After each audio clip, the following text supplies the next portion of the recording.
queridos? Confesso que eu ainda tenho que me acostumar um pouco com o pastor Lucas. Fico assim, tipo... "Ué?" Mas é uma alegria sempre para mim poder servir. E agora também servir como pastor. E eu vejo que tem umas pessoas diferentes aqui que a gente nunca tinha visto antes. Mas gostaria de, em nome da igreja, dizer que sejam muito bem-vindos e que vocês também possam se sentir bem abençoados essa noite. Amém? Ao longo de todas as oportunidades que eu tive de trazer a mensagem aqui, de trazer a palavra, existe sempre um desejo profundo no meu coração, que é um latir do meu coração, que é por experimentar mais de Deus, que é por experimentar mais da presença dEle, da mão poderosa dEle. E sempre que eu penso em tudo que isso acarreta na nossa vida, em tudo que é necessário, em tudo que realmente pode fazer isso acontecer, eu penso o que eu posso fazer mais, qual é o próximo passo, para que eu realmente possa desfrutar ainda mais da presença dEle, para que a presença dEle seja ainda mais viva na minha vida.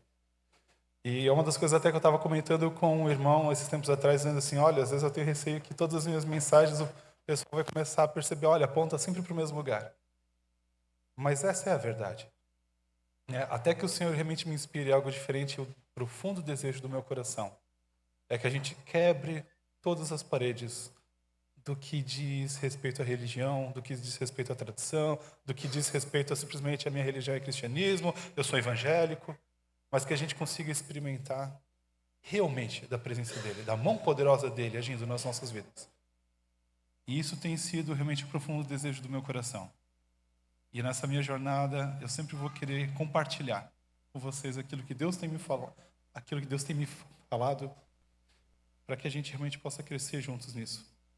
E o tema dessa semana é algo que às vezes pode gerar um pouco de gatilhos, porque é um tema que muitas vezes é usado para manipular, é um tema usado para realmente falar em nome de Deus sobre como tem que ser o comportamento das pessoas, e o que você tem que fazer, o que você tem que deixar de fazer.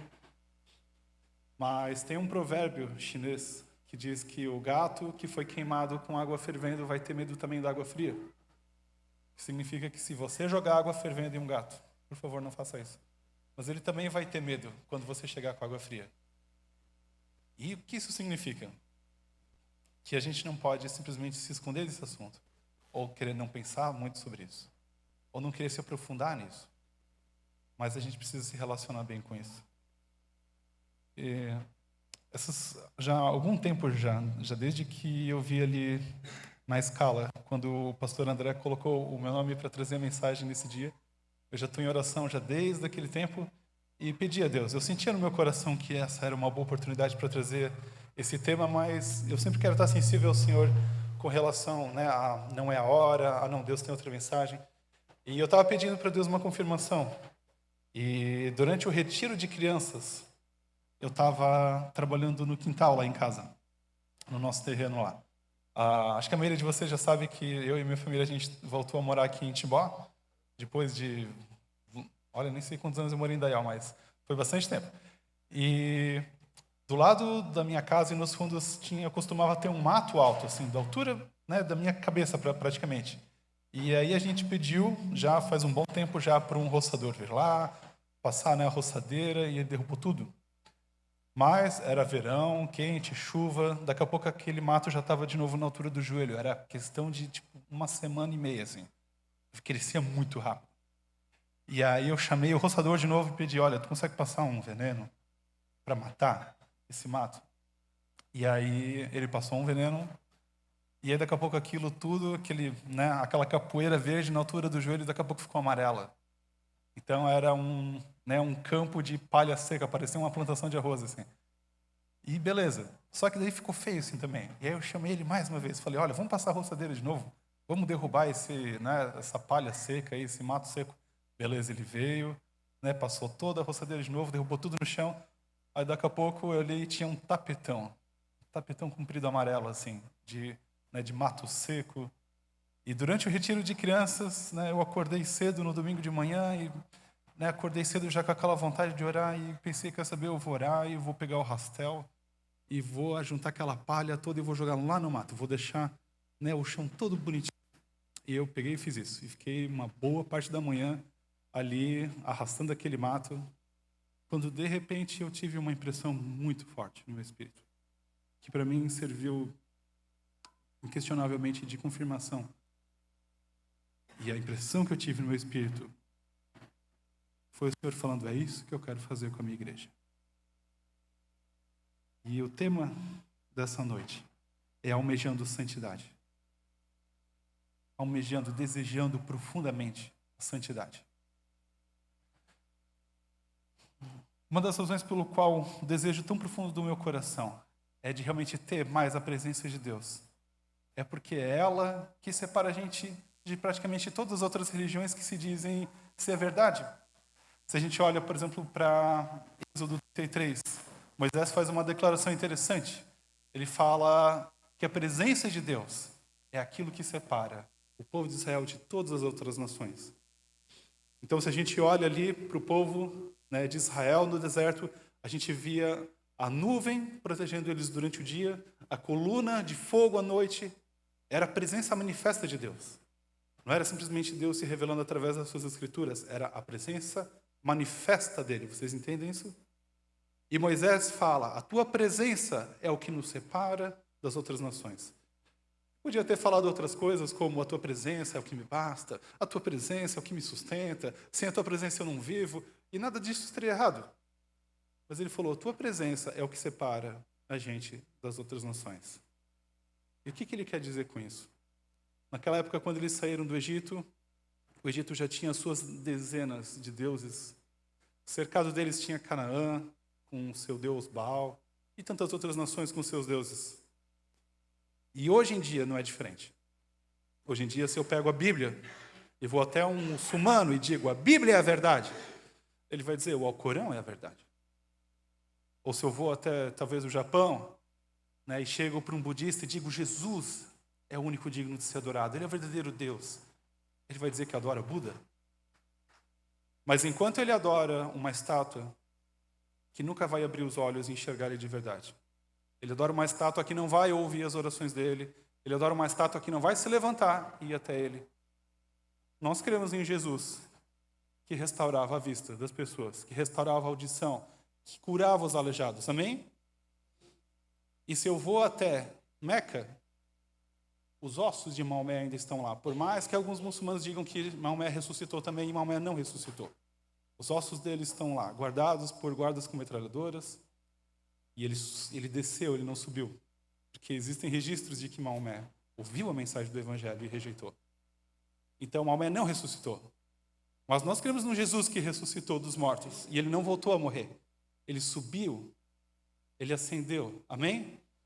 Então, o que separa, no fim das contas? Se tanta gente, né, crê em tantas religiões e dizem, meu Deus, é verdade, a minha religião é verdade, o que de fato separa a gente das outras religiões que a gente considera como falsas?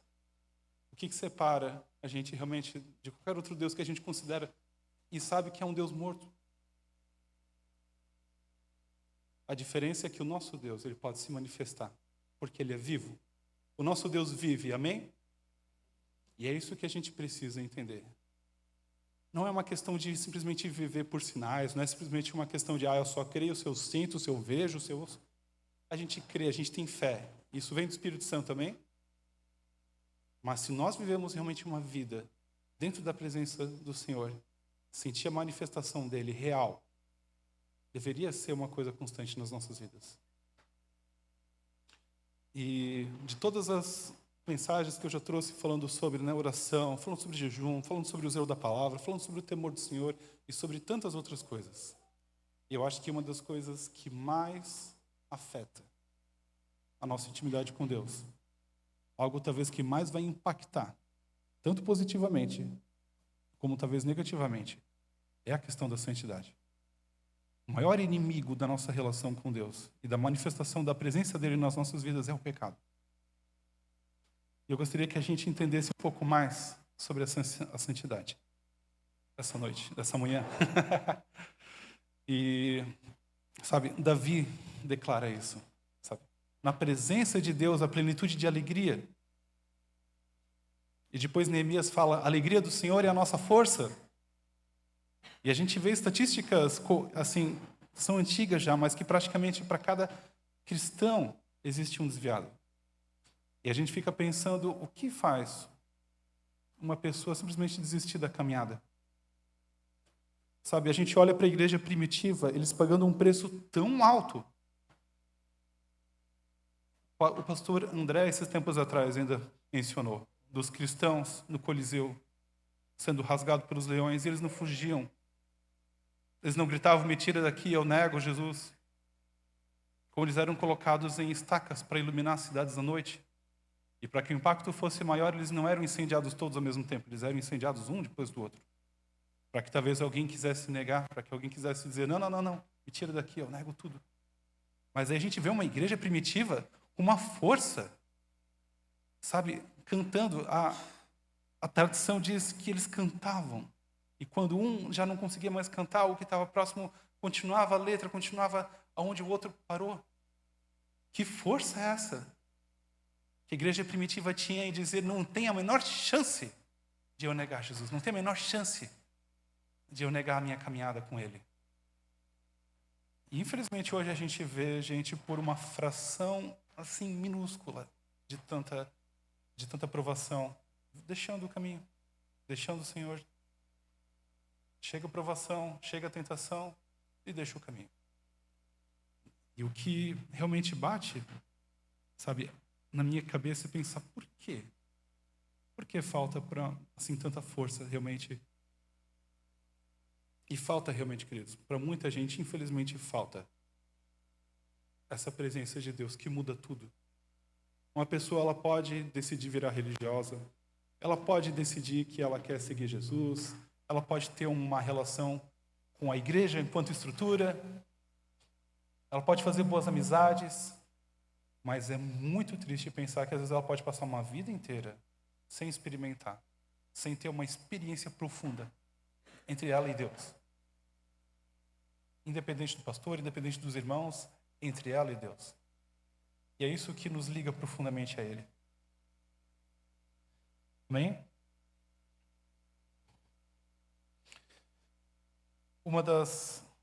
Acho que um dos maiores enganos, talvez, que alguém possa ter com relação ao tema santidade, é pensar num Deus que quer colocar um fardo sobre a gente.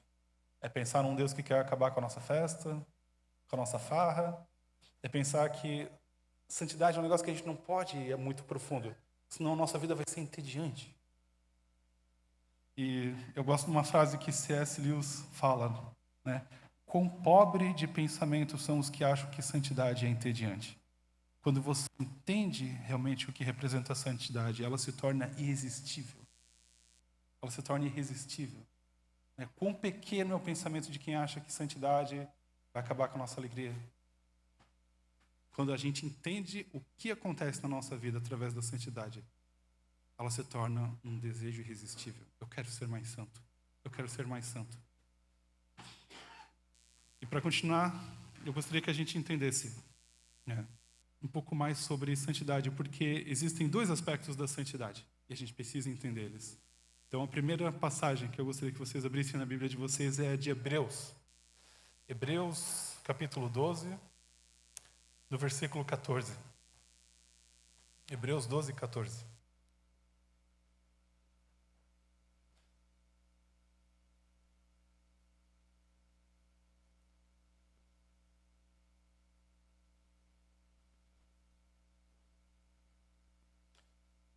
Aqui na NVI, aqui está no projetor, fala, busquem a paz com todos e a santificação, sem a qual ninguém verá o Senhor.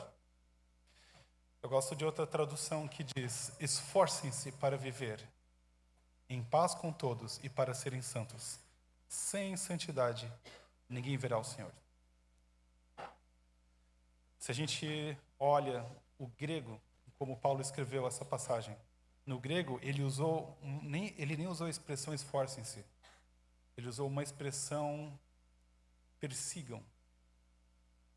Talvez no português ficaria um pouco estranho, então eles colocaram se esforcem, busquem. Mas o termo que Paulo escolheu em grego é persigam a santidade. Persigam a paz com todos e a santidade. E perseguir significa você buscar algo, você correr atrás com a intenção de alcançar aquilo. Então, seguir parece que você está sempre indo atrás, mas talvez nunca chegue. Ou se esforçar, parece, né, você faz o esforço, mas se chegar ou não chegar, né, o importante é que eu estou me esforçando. Mas você entender que perseguir, o objetivo é alcançar. Amém? Vocês entendem isso? Paulo falou, persiga a santidade. Persiga a paz com todos e a santidade. Quem persegue, se esforça e ir atrás, com o objetivo de alcançar. Amém? E aí ele continua falando, né? Sem santidade ninguém verá o Senhor. Sem a qual ninguém verá o Senhor. E aí isso talvez pode destoar um pouco com o texto de Apocalipse, que fala que todo olho o verá. Se todo olho o verá naquele grande dia maravilhoso, a palavra diz que até aqueles que o crucificaram o verão. Se todo olho o verá, como é que sem santidade ninguém verá o Senhor? E aqui, de novo, tem, né, uma outra pegadinha do grego. Porque é a mesma palavra, é o mesmo verbo, de ver e experimentar.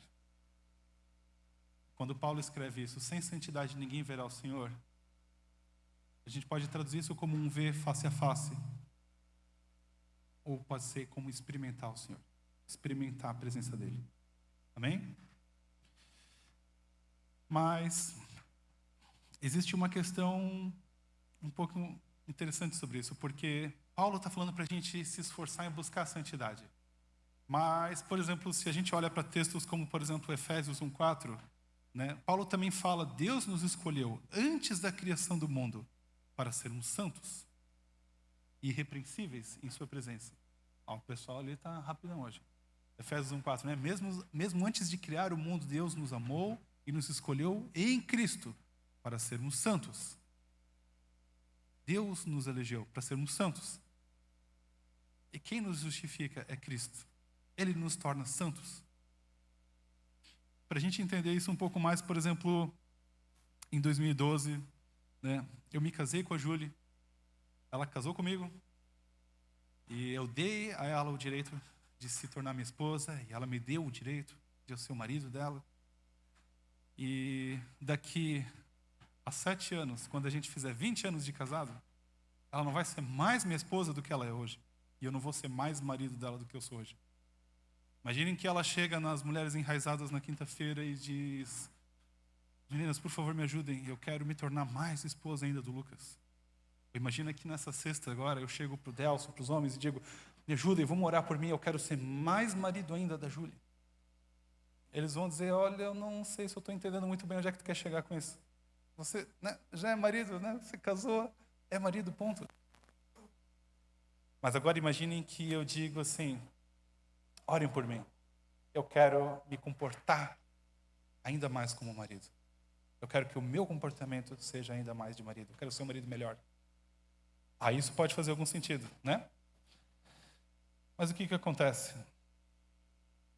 Imaginem, vamos pegar aqui, só por exemplo aqui, vamos pegar um casal que se casou há pouco tempo aqui. Qual que é o casal mais fresco da igreja? O Israel e Nicole? Casal mais fresco no sentido não de frescura, tá bom? Mas eu fico imaginando como é que foi o momento de noivado de vocês. E eu, apesar de não saber como foi, eu só posso imaginar que deve ter sido um momento de muita alegria, não é mesmo? Um momento de muita felicidade, aquele tipo de momento que a gente nunca mais esquece. Eu não consigo esquecer do meu momento, e com certeza eles também não vão esquecer do deles. E eu imagino Israel, então, né, abrindo a caixinha, tirando a aliança, e pedindo a Nicole em casamento. Eu posso imaginar a reação dela, eu posso imaginar a felicidade, o quanto ela ficou feliz e falou, eu aceito, e nós vamos ter uma vida muito feliz, nós vamos ter uma casa, um carro, um cachorro, e nossa vida vai ser ótima.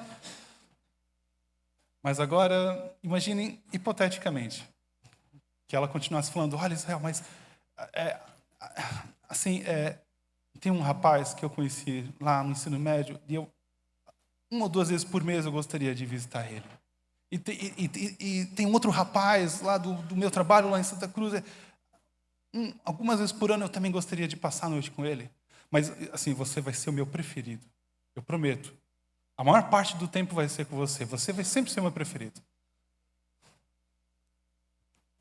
Israel aceitaria uma coisa assim? Algum homem aqui que lembra do seu noivado aceitaria uma condição dessa? Não, né? Mas por que eu estou usando, né, a mulher, a noiva, como exemplo? Porque nós somos a noiva de Cristo.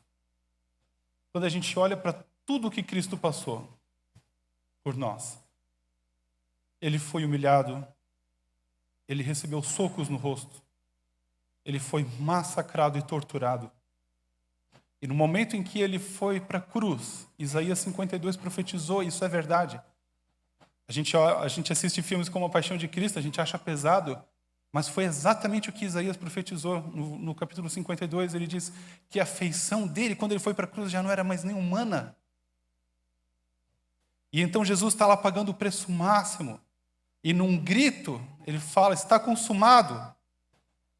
E isso tudo é um simbolismo para ele chegar diante de nós e abrir a caixinha e pegar aquela aliança e botar no nosso dedo e dizer, você é minha noiva agora. Eu e você, nós somos a noiva dele agora. Mas agora imagina a gente chegando para Jesus e dizendo, sim, Jesus, sim, eu quero ser sua noiva. Mas, assim, só de vez em quando eu vou querer um pouco de prazer carnal, um pouco dos prazeres mundanos. Mas, Jesus, você sempre vai ser o meu preferido, o meu principal. É só uma vez ou outra eu vou querer algum prazer mundano ou carnal. Prazer do pecado. Tiago 4, ele fala sobre, ele descreve o que são aqueles que têm amizade com os prazeres do mundo. Sabe como ele descreve? Ele chama adúlteros. Ele fala adúlteros, e no grego ele escreve no feminino, adúlteras, se referindo à igreja. Ele fala, aquele que quiser ter amizade com os prazeres do mundo vai ser inimigo de Deus. E ele chama adúlteros. Vocês entendem isso? Queridos, a intenção de Deus é que a gente seja separado para Ele. Não para que isso seja como um fardo para nós, mas para que a gente não tenha outros amantes, para que o nosso coração seja inteiramente dele e para que a gente se satisfaça plenamente com Ele, sem precisar de outras coisas na nossa vida. Em 1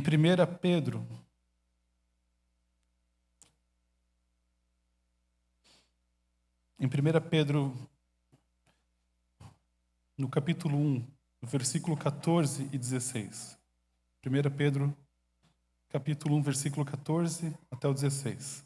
Pedro fala, como filhos obedientes, não se deixem amoldar pelos maus desejos de outrora, quando viviam na ignorância. Mas assim como é santo aquele que o chamou, sejam santos vocês também em tudo o que fizerem. Pois está escrito, sejam santos, porque eu sou santo. Esse é o nosso chamado, de que a gente seja santo. Amém? Se a gente olha para 2 Coríntios também, 2 Coríntios 7, 2 Coríntios capítulo 7, versículo 1. Ali Paulo escreve, né? Amados, visto que temos essas promessas, purifiquemo-nos de tudo que contamina o corpo e o espírito, aperfeiçoando a santidade no temor de Deus. O interessante dessa passagem é que Paulo já começa o primeiro capítulo, já logo de cara, né?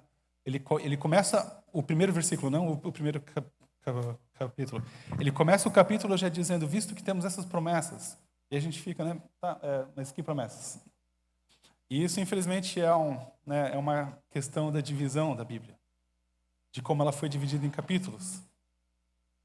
E isso é uma coisa que aconteceu bem mais tarde. A Bíblia foi dividida em capítulos só no século XII. E depois foi dividida em versículos só no século XV. Quando Cabral chegou aqui no Brasil, a Bíblia nem tinha sido dividida ainda em versículos. Né? Então, isso aqui é uma carta só, é um texto só. Quando a gente chega aqui no capítulo 7, e Paulo já começa, né? Visto que temos essas promessas, na verdade está ali no finalzinho do 6, só voltem um pouquinho antes. O capítulo 6 do 16 até o 18. Ele começa falando, né? É o que Deus quer estabelecer com a gente. Habitarei com eles, e entre eles andarei. Serei o seu Deus, e eles serão o meu povo. Portanto, saiam do meio deles e separem-se, diz o Senhor.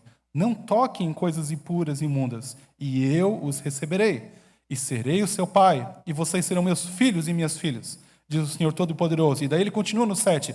Amados, portanto, visto que temos essas promessas, purifiquemo-nos de tudo que contamina o corpo, aperfeiçoando a santidade no temor do Senhor. Amém? A gente consegue entender isso? O plano de Deus é habitar em nós. E aí Paulo, então, cita essa promessa, esse plano de Deus, e logo em seguida ele emenda. Por isso, queridos, portanto, purifiquemo-nos de tudo que contamina o corpo. Amém? Queridos, a gente precisa entender que a gente não precisa cometer pecados hediondos para a gente comprometer nossa comunhão com o Senhor. Por exemplo, se a gente abre a nossa Bíblia, né? Se a gente abre em Eclesiastes 10, 1, e esse é um texto interessante, se vocês quiserem abrir também na Bíblia de vocês. Eclesiastes 10, logo o primeiro versículo. Assim como a mosca morta produz mau cheiro e estraga o perfume, também um pouco de insensatez pesa mais do que a sabedoria e a honra. Aqui, né, no projetor diz, como a mosca morta produz mau cheiro e estraga o perfume, assim um pouco de insensatez pesa mais do que a sabedoria e a honra. O que significa esse texto? A gente tem dois contextos nesse texto. A gente tem um contexto, né, literal. Aqui está falando do perfumista, que naquela época bíblica não é que nem fazer perfume hoje, né, com produtos que intensificam o cheiro, que fixam o cheiro e álcool e etc. e tal. Naquela época se usava óleo. Assim como a gente ainda usa óleo, muito mais para culinária, porque o óleo ele tem essa capacidade. A gente mistura essências, a gente mistura coisas com óleo e aquilo vai curtindo, ele vai absorvendo tanto o sabor quanto o cheiro. Então, naquela época, os perfumistas, eles pegavam óleo e pegavam e colocavam essências dentro, produtos, coisas que pudessem ficar curtindo aquele cheiro. E então era feito o perfume, com óleo. Mas quando a palavra fala de uma mosca, não pensa só nessa mosca, né, urbana, essa mosca que às vezes a gente vê voando perto ali da banana, coisa assim. Pensa numa mosca que aqui a gente conhece como, às vezes, fede-fede, ou em outros lugares, né, percevejo, enfim. Vocês conhecem, é uma mosca que quando ela morre, ela solta um cheiro horrível. Você já deve ter ouvido falar, você já deve ter visto, talvez. Então, o que acontece? Se uma mosca dessas cai dentro do perfume, esse perfume já vai cheirar mal. E o trabalho do perfumista vai ficar todo em vão. Aquilo não vai cheirar bem. E se esse é o contexto literal do texto, qual é o contexto espiritual? Por que Salomão escreveu isso? Ele escreveu, né? Também um pouco de insensatez pesa mais do que a sabedoria e a honra. O óleo, queridos, é constantemente na Bíblia trazido como uma figura ao Espírito Santo. E uma das formas como a gente realmente interage com Deus, como a gente sente a presença dEle, como a gente ouve a voz dEle falando, é através do Santo Espírito dEle habitando em nós. Amém? E a mosca, a gente sempre relaciona com o quê? Com imundícia. A mosca, a gente sempre associa ela voando, né, perto de lixo, perto de coisa estragada, perto de imundícia. Não é à toa que uma das definições de Satanás é Beelzebul, que significa Senhor das Moscas.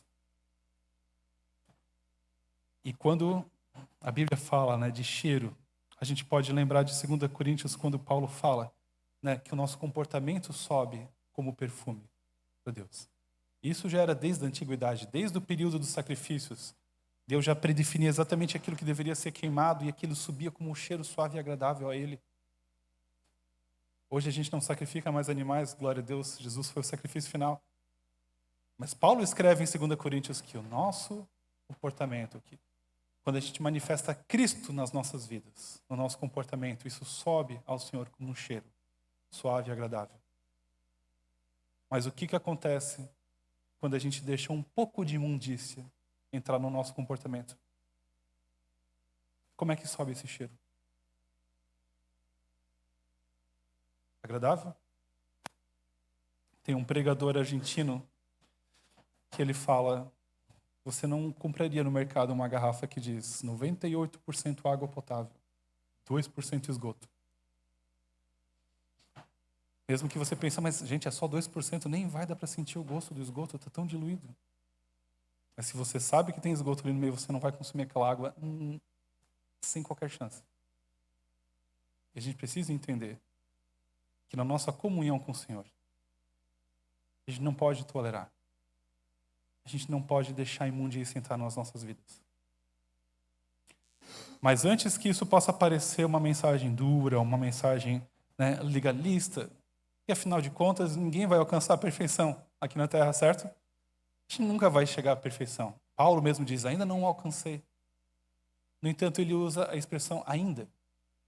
Ele mesmo reconhece que ele está no caminho, ele está no processo. É o desejo do coração dele. Ele fala, ainda não alcancei. Mas é o desejo do coração dele. Bem? A gente precisa entender que na nossa caminhada com Deus, existem dois aspectos da santidade. A justificação e a santificação progressiva, que é como a gente fala na teologia. O que é justificação? É o momento em que Jesus entra na nossa vida, em que a gente abre o nosso coração para Ele, a gente reconhece Ele como Senhor, recebe Ele como nosso Salvador, e Ele nos lava e nos purifica dos nossos pecados, e Ele nos torna justo, amém? Não tem qualquer merecimento da nossa parte, Ele nos justifica pelo preço que Ele pagou por amor a nós, o sangue dEle nos lava do pecado, amém? Nesse momento Ele nos torna justos. Mas, ao mesmo tempo, a gente vê diversas vezes Paulo falando, busquem santidade, santifiquem-se, separem-se para Deus. Então, a gente percebe que não é só simplesmente ser justificado e pronto, né? Acabou aí, não vamos mais falar do assunto. O resto é legalismo. Não, Jesus me torna santo, então acabou. E, às vezes, é nisso que, às vezes, se baseia a gente que fala, né, santo não é aquele que nunca peca, mas é aquele que sempre se lava. E não é uma frase que está errada. Mas o problema é quando esse tipo de pensamento se torna uma tolerância. Pensar, olha, eu não vou alcançar a perfeição mesmo. Então, um pouco de impureza faz parte. Um pouco de impureza é normal. Está tudo bem. E isso foi uma das coisas que ficou muito claro para mim quando eu estava limpando o terreno do lado da minha casa. Porque eu não consegui limpar aquilo tudo de uma vez. Eu não tirei aquele mato da altura da minha cabeça e foi direto para o chão batido bonitinho. Foram etapas, uma etapa após a outra. Começando por aquilo que estava maior e continuando até chegar a não ter mais um mato, não ter mais nada. Está prontinho para a grama subir por cima, tomar. Mas a gente precisa entender que a nossa vida ela precisa ser uma caminhada rumo à santidade. E a gente precisa colaborar para isso e não estacionar. Quando a gente olha para Isaías 1,18, Isaías 1,18 é uma profecia daquilo que Jesus faria na nossa vida. Isaías 1,18, se vocês quiserem mostrar ali na tela. Isaías 1,18 diz, venham, vamos refletir juntos, diz o Senhor. Embora seus pecados sejam vermelhos como escarlate, eles se tornarão brancos como a neve. E embora sejam rubros como a púrpura, como a lã se tornarão. Amém? O que Isaías quer dizer nesse texto? É importante que a gente reflita um pouco mais sobre algumas coisas aqui. Porque senão a gente lê e só pensa, beleza, Jesus morreu por mim, ele me santificou, fechou. Mas ele faz algumas comparações aqui. Para começar, ele cita dois corantes poderosos daquela época. Vermelho como a escarlate e rubros como a púrpura. Esses eram dois corantes vermelhos bem conhecidos daquela época. Não só pela eficácia deles, mas porque, querido, se aquele tipo de corante caísse no tecido, não tinha qualquer jeito de tirar. Não apagava aquilo de jeito nenhum. E muitas vezes, ou melhor até, constantemente a Bíblia vai usar, né, a figura das vestes para falar da nossa situação espiritual. Então, se o corante é usado para colorir a veste, Isaías fala, né, se os nossos pecados, mesmo que eles sejam vermelhos como escarlate, mesmo que a nossa roupa esteja manchada, eles se tornarão brancos como a neve. Hoje em dia está cada vez mais difícil de ver neve. Mesmo quem vai lá para Urubici ou para cidades assim, é muita sorte para conseguir pegar realmente uma manhã. Mas eu me lembro quando eu era criança. Hoje em dia os invernos quase que não tem mais assim, não dá mais muita graça. A gente só bota um moletom, uma camisa de manga comprida e fechou. A gente tem ali umas 3 semanas de frio intenso e acabou. Mas eu me lembro na época de escola, quando eu estudava de manhã cedo, lá no Padre Martinstein, eu tinha que usar blusa de lã, japona ainda por cima, de tão frio que era de manhã cedo. E constantemente, né, lá na casa que eu me criei, quando eu era criança, também tinha muito verde ao redor. E era comum eu acordar de manhã, sair para a escola ali 7 e pouquinho, e tinha aquele branquinho, não era neve, mas me lembra muito. Que era como que se diz a geada, exatamente. E percebam, então, Isaías está falando de algo que cai do céu e cobre. Da mesma forma como a neve cai no chão e cobre, de uma forma que a gente só consegue ver o branco. Quando ele fala das nossas vestes manchadas pelo pecado, então ele fala se tornarão brancos como a neve, é algo que cai do céu. É a nossa justificação. Não teve qualquer participação nossa, não teve bom comportamento. Foi presente de Deus. Um preço de sangue do sacrifício de Jesus. Assim como a neve cai do céu, a justificação vem sobre nós, como a neve, e ela cobre os nossos pecados. Vocês entendem isso? Mas então, em seguida, ele continua falando, embora os pecados sejam rubros como a púrpura, que era outro corante, se tornarão como a lã se tornarão. A lã é algo que cai do céu. A lã cai do céu e cai em cima da ovelha e ela se torna branquinha. De onde vem a lã? De dentro dela. É algo que vem de dentro dela, brota de dentro dela. Ela produz a lã. E a gente precisa entender essa figura. Da mesma forma como eu usei a figura antes do casamento.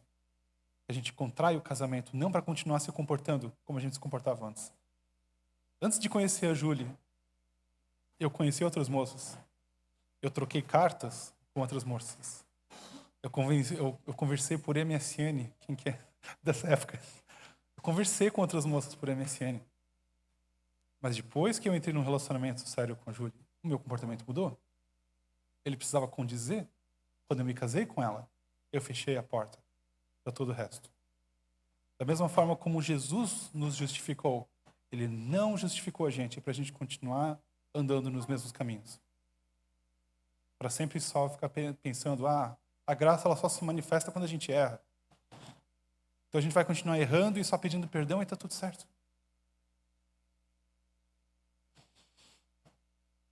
O desejo do Senhor para as nossas vidas é que a gente cresça em santidade. Que a gente cresça rumo a se tornar parecidos com Ele. Cada vez, de glória em glória, de fé em fé.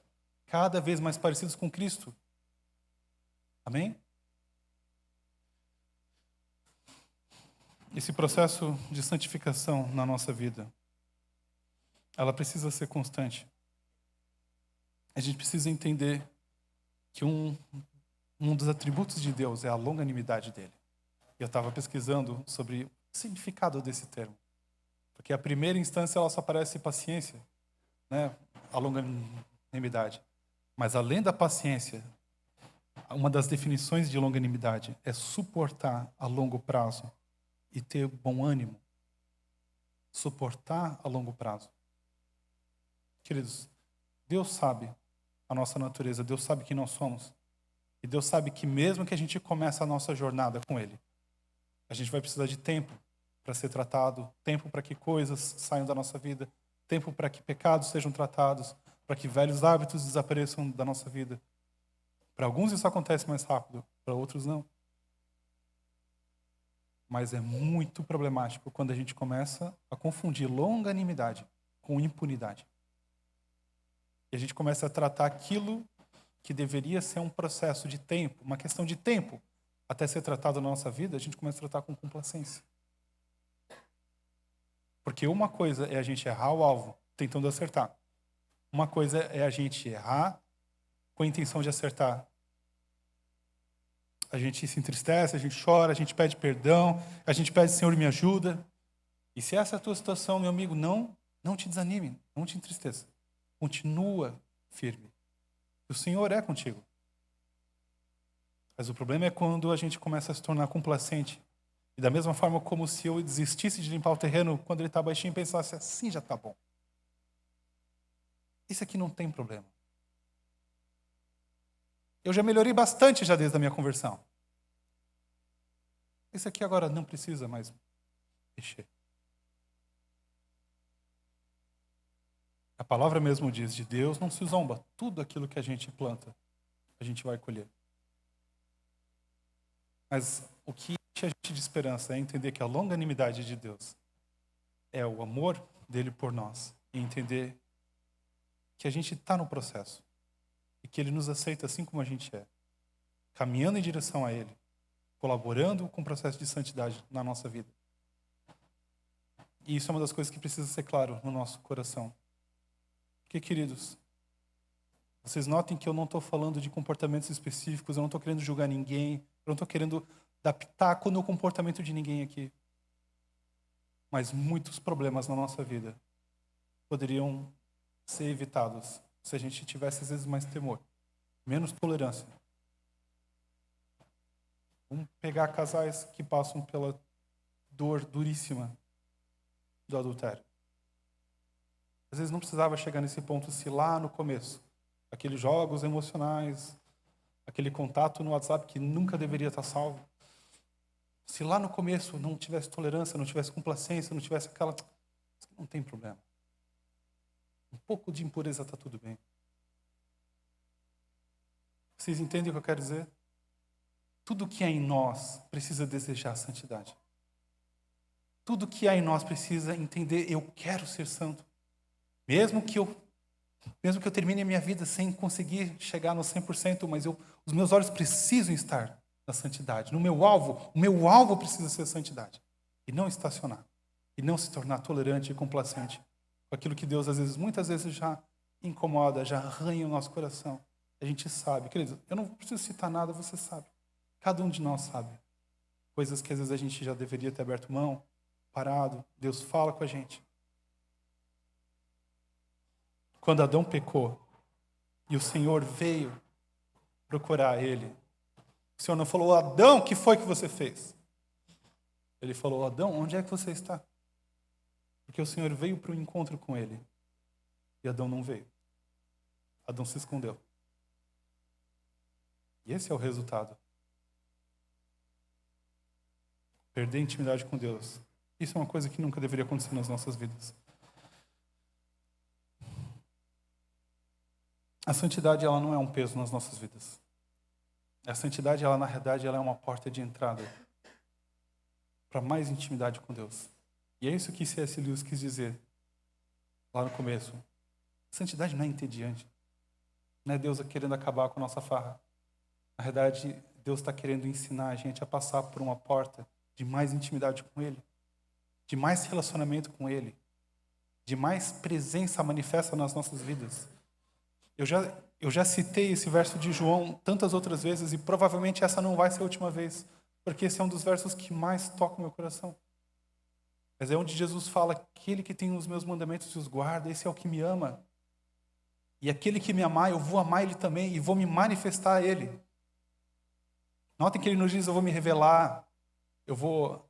Sabe, os atributos de Deus, quem Jesus é, isso já está revelado na palavra dele. Quando ele fala de se manifestar, é no que tange aos nossos sentidos, é ouvir, é sentir, e muitas vezes até ver, como muita gente já teve experiência de ver Jesus.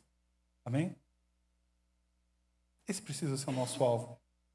E a gente precisa entender aquilo que colabora para a gente ter mais de Deus, mais relacionamento com Ele, mais comunhão com Ele. mais manifestação da presença dele nas nossas vidas. E entender aquilo que atrapalha. Amém? Vamos se colocar de pé. Em 2 Samuel 13, a gente vê a história de um dos filhos de Davi, que se apaixonou perdidamente por uma das meia-irmãs que ele tinha. E a palavra diz que ele chegou a ficar doente de desejo por ela. Tem um texto específico que diz que se ele não tivesse ela, ele ia morrer. E então ele faz uma maracutaia ali e acaba abusando dela. E o texto diz que depois a repulsa que ele tinha por ela era maior do que o desejo que ele tinha inicialmente. E é exatamente isso que o diabo faz nas nossas vidas. Ele apresenta o pecado como um prazer irresistível. Ele tenta a gente como uma coisa boa, uma coisa gostosa. E quando a gente erra e pisa na jaca, então a imundícia entra no nosso perfume, aquele perfume que a gente deveria exalar para Deus. E ele passa a cheirar mau cheiro. E aí a gente percebe que a nossa repulsa por aquilo que a gente fez se torna maior do que o desejo que tinha antes. É exatamente o que o diabo faz. E a minha oração essa noite é que a gente realmente faça uma avaliação pessoal. A gente vai ter um momento de Santa Ceia já em seguida. Eu gostaria que a gente avaliasse o nosso coração. E que o Senhor nos ajude essa manhã a gente identificar coisas que a gente já se tornou complacente, tolerante. Pecados que a gente botou uma coleirinha, passa o pente, leva para passear e diz, isso aqui não tem problema. Um pouco tá bom. Já melhorei bastante já. Mas que Ele, pela graça e misericórdia dEle, conceda com que a gente possa ter o nosso alvo em ser o mais santo que a gente puder. Não porque santidade é um fim em si mesmo. Não porque Deus quer que a gente seja santo porque Ele quer e ponto final. Mas que a gente entenda que essa é a porta de entrada para mais dEle, mais comunhão com Ele, mais manifestação dEle na nossa vida. Amém? Tire realmente um momento e reflita na sua vida.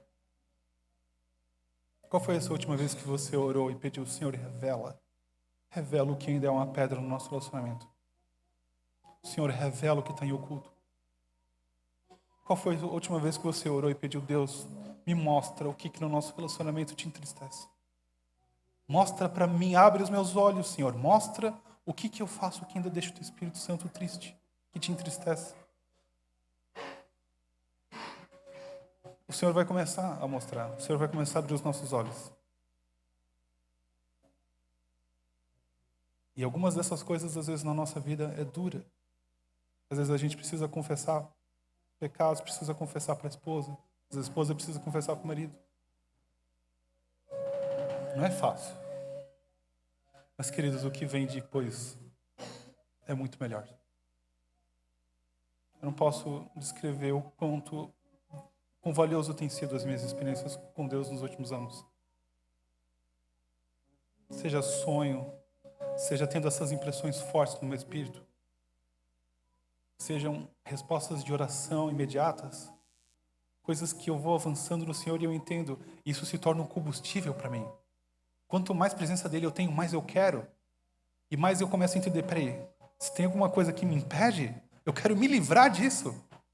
Se tem alguma coisa que me atrapalha de fluir na presença de Deus, eu quero eliminar isso da minha vida. Que pela graça e misericórdia do Senhor, Ele tire do nosso meio, sabe, a mornidão, o esfriamento, se tornar simplesmente aquela estacionada. A palavra mesmo diz que o Espírito suspira de ciúmes por nós. Deus tem todo o interesse de se revelar a nós, de ter um relacionamento maior com Ele.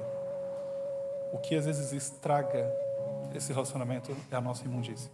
É a mosca que entra nesse perfume. Amém, meus queridos? Isso não é legalismo, não estou julgando o comportamento de ninguém, não estou falando para ninguém deixar de fazer isso ou aquilo. Apenas Ore entre você mesmo. Senhor, o que atrapalha a nossa relação? Abre os meus olhos, mostra coisas que estão erradas aí na minha vida. Ele vai mostrar, querido. E te alegra. Essa não é uma mensagem de peso, essa é uma mensagem de ânimo. Para a gente descobrir mais o Senhor. Para a gente navegar mais fundo nele.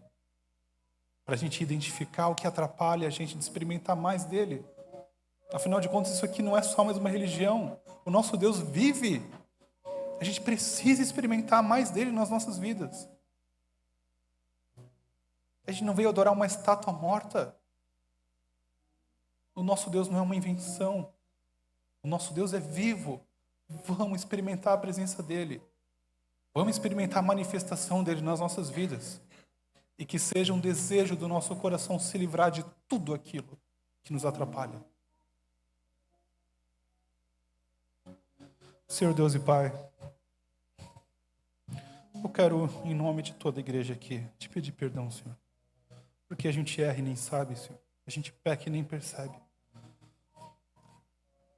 Quantas vezes a gente entristeceu o Teu Santo Espírito com atitudes, Pai, com palavras, com pensamentos, com ações, e a gente simplesmente passou por cima e nem se importou, Senhor. Mas eu clamo a Ti, Senhor. Eu clamo a Ti essa noite, Pai. Que o Senhor primeiro nos perdoe os nossos pecados, Senhor. Que o Senhor, nesse momento, pelo poder do sangue de Jesus, nos lave de toda culpa, nos lave de toda imundícia, de todo pecado. Que o Senhor realmente nos limpe e nos purifique. E que nessa noite o Senhor possa colocar no nosso coração uma chama e um desejo, Senhor, um desejo insaciável de se separar cada vez mais para Ti, Senhor. Não entendendo que isso é simplesmente uma regra, ou simplesmente uma coisa dura, uma coisa difícil, uma coisa chata, entediante, mas que isso é mais intimidade contigo. Eu clamo a Ti, Senhor. Tira a imoralidade do nosso meio, Senhor. Tira os amantes do nosso meio, Pai, o prazer pelo mundo, o prazer pelo pecado, a amizade com os prazeres desse mundo, Senhor. Coloque em nós um desejo genuíno, Senhor.